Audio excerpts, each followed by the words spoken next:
कानून व्यवस्था की लेकर, क्योंकि अभी जो बागपत के बड़ौत इलाके में एक घटना हुई है जिसमें 3 लोगों की जान चली गई है, उसी को लेकर अब कानून व्यवस्था पर भी प्रश्न चिन्ह लगने शुरू हो गए। मेरे साथ मौजूद हैं जो व्यापारी हैं, आमजन हैं और बड़ौत के बासिंदे, उनसे जानेंगे आखिर इस घटना को लेकर वो किस तरीके से सोचते हैं, क्योंकि कहीं ना कहीं बड़ौत में ये घटना जो हुई है इसने प्रदेश में भी हड़कंप मचा रखा है, प्रशासन में भी हड़कंप मचा है। लेकिन यहाँ के व्यापारी और यहाँ के लोग क्या कहते हैं, बात करते हैं। जी, क्या नाम है? आलोक शास्त्री जी, घटना हुई है, आपको पता है क्या घटना थी ये? घटना जो भी हुई है बहुत गलत हुई है।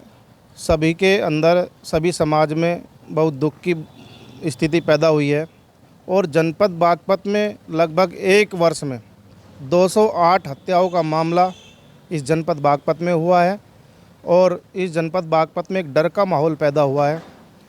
और डर का माहौल क्यों लग रहा है? डर का माहौल इसलिए लग रहा है कि जो हत्याएं निरंतर, अभी हिलवाड़ी में मर्डर हुआ था, अभी कल शायद बागपत में भी एक मर्डर हुआ है, उसको लेकर के मैं ये सोचता हूँ, मानना है कि मेरा कि जनपद बागपत की कानून व्यवस्था लचर पचर चल रही है, इसको सुधार करने की आवश्यकता। क्या लगता है?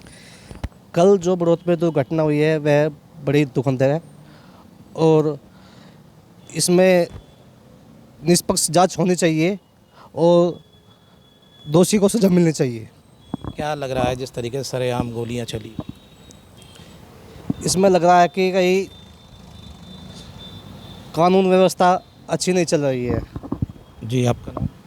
मैं संजीव तोमर, जिला अध्यक्ष जी, संजीव जी, आप भी जानते हैं घटना हुई है, बड़ी घटना है, प्रदेश में भी योगी तक पहुंच गई है बात, कानून व्यवस्था का दावा सरकार करे, आप क्या?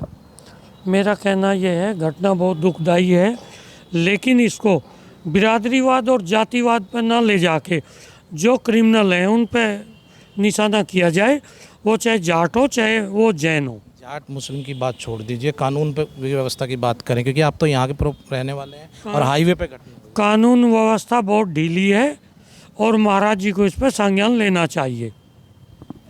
आपका नाम क्या है? अशोक।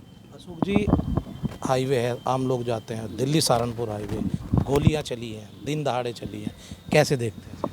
ये तो देखो रंजिशन घटना है कि ना जाट की है ना किसी जातिवाद का है, 2 परिवारों का आपसी झगड़ा है ये। और ये रंजिशन मर्डर ऐसे होते हैं ना, प्रशासन नहीं रोक सकता कभी भी, क्यों प्रशासन को 12 फटाका कब कौन किसको क्या करेगा। ये तो जो घटना घटेगी बहुत दुख है और इसकी जांच होनी चाहिए और जो दोषी है, जैसे हमने देखे भाई सड़क पर लेटे हुए का गोली चल रही है, सारा जनता देख रही है पूरी, उसमें उन सब पर कार्रवाई होनी चाहिए। जी, हमारे यहाँ हर्ष फायरिंग पर भी रोक है पूरे यूपी में और एक सरेआम गोली चला रहे, दहशत बनी है लोगों में। साफ तौर पर कह रहे हैं कि दहशत बनी है और जो है कार्रवाई उचित होनी चाहिए। कुछ व्यापारी वर्ग भी साथ हैं, क्योंकि व्यापारियों की हत्या हुई है, बात करते हैं। जी, सरकार कह रही है व्यापारी सुरक्षित है, कानून व्यवस्था सब ठीक है। मैं अग्रवाल समाज बड़ौत का अध्यक्ष हूँ। मेरा नाम रवि कुमार गर्ग, बिट्टू गर्ग के नाम से मुझे जानते हैं। मेरे यहाँ 2 व्यापारियों की हत्या की गई, जिसमें एक तीसरा हिस्ट्रीशियस बदमाश भी लोगों की भीड़ से मारा गया, जिसमें कानून व्यवस्था प्रशासन ने उल्टे मुकदमे हमारे व्यापारियों पर कर दिए।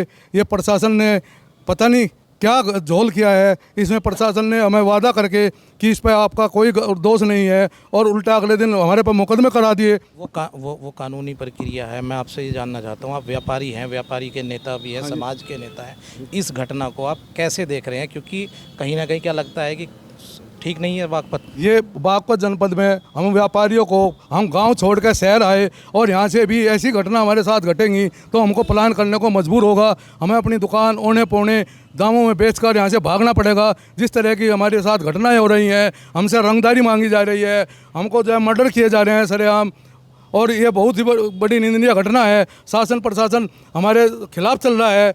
हम व्यापारियों के को पहले भरोसे में लेता है और अगले दिन नाट जाता है। आपका क्या? नितिन जैन। क्या जरूरत पड़ेगी? आप जो हैं कह रहे हैं प्लान करेंगे, दहशत क्यों? देखो, सबसे पहले जो घटना है बहुत दुखद है और निंदनीय है, और हम क्योंकि भारतीय जनता पार्टी के समर्थक भी हैं इसलिए हम इससे शर्मिंदा भी हैं। जहां महाराज जी की नीति जीरो टॉलरेंस की प्रदेश में चल रही है, उस तरह का माहौल हमारे जनपद में देखने को नहीं मिल रहा है। इस तरह का दुस्साहस बदमाशों का योगी जी की सरकार में आ रहा है। ये बहुत दुखद है और इसमें महाराज जी को संज्ञान लेना चाहिए। घटना हुई है, व्यापारियों में दहशत है क्या? बिल्कुल, इस तरह की घटना होगी तो दहशत स्वाभाविक है। इसमें प्रशासन की कहीं ना कहीं लचर व्यवस्था दिखती है कि कहने की खामियां हैं जो इस तरह का दुस्साहस कर रहा है।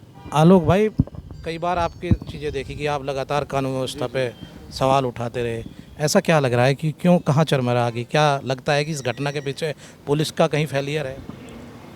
मैं बिल्कुल मानूंगा कि पुलिस का इसमें फेलियर है कि जनपद बागपत का जो प्रशासन शासन इस समय जिस रफ्तार पर चल रहा है वो बिल्कुल गलत है। और मैं मानता हूं कि इसमें जितने भी अधिकारी हैं सबकी जांच होनी चाहिए और सबके खिलाफ कानूनी कार्रवाई होनी चाहिए।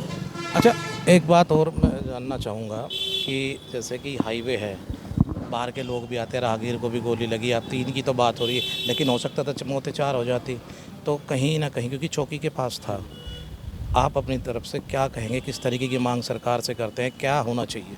सरकार से हम ये मांग ये करते हैं कि जिन व्यापारियों के साथ ये घटना घटी है उनको सुरक्षा दी जाए, व्यापारियों को शस्त्र लाइसेंस दिए जाएं और उन सभी जो है बदमाशों का, हिस्ट्री से बदमाशों का जिन पे 36 मुकदमे हैं उनको जो है एनकाउंटर किया जाए। और जो एक मास्टर जी सज्जन बता रहे हैं, उनका कहना है 2015 में जो घटना हुई थी कि मैंने कसम खाई है जब ये दाढ़ी मैं जब कटवाऊँगा जब इन बनियों को मार दूँगा। देखिए, तमाम बातें हैं, लोग कह रहे हैं कि कानून व्यवस्था पर जो है बड़ा प्रश्न चिन्ह है, क्योंकि कानून व्यवस्था बिगड़ी है। हाईवे पर एक गोलियां चली हैं, दनादन गोलियां चली, 3 लोगों की मौत हो गई। एनकाउंटर की मांग, पुलिस पर सवाल, अधिकारियों पर कार्रवाई, तमाम चीज़ें यहाँ के लोग कह रहे हैं, व्यापारी कह रहे हैं। लेकिन अब देखना होगा कि सरकार इस पर कितना एक्शन लेती है। क्या बागपत की बिगड़ती कानून व्यवस्था फिर पटरी पर आ पाएगी? बागपत से मनुदेव उपाध्याय, यूपी तक।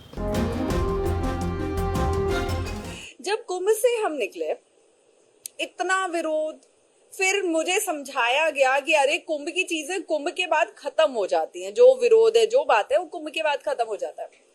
और मैंने भी ये सोचा कि हाँ, फिर सब अपनी लाइफ में बिजी, अपने काम धंधे में बिजी, कहाँ किसी को इतना टाइम है कि ये बार बार मेरा विरोध करने बैठेंगे।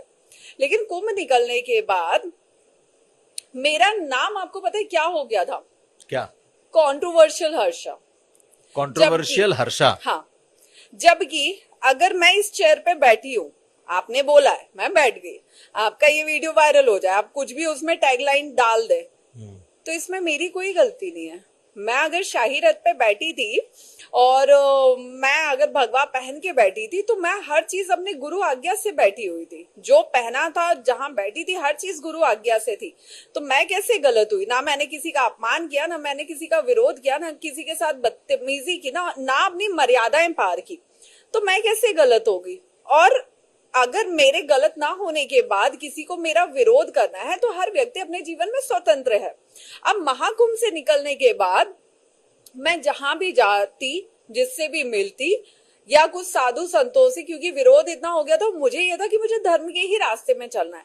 अब धर्म के रास्ते में अगर मुझे चलना है तो मुझे साधु संतों का सानिध्य चाहिए, उनका मार्गदर्शन चाहिए।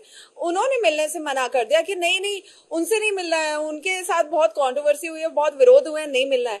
अरे उस लड़की की क्या गलती थी? उस लड़की ने किसके साथ गलत किया? उसके साथ गलत हो रहे। इस वक्त अगर आप लोग साथ में नहीं होंगे तो कौन साथ में होगा? तो मुझे अंदर या महाकुंभ से लेके इस माघ मेला, पूरा 1 साल, 365 दिन में से 300 रातें मैंने रो के गुजारी है। मैंने मरने की अपने लिए विनती की है भगवान से कि भगवान मुझे मौत दे।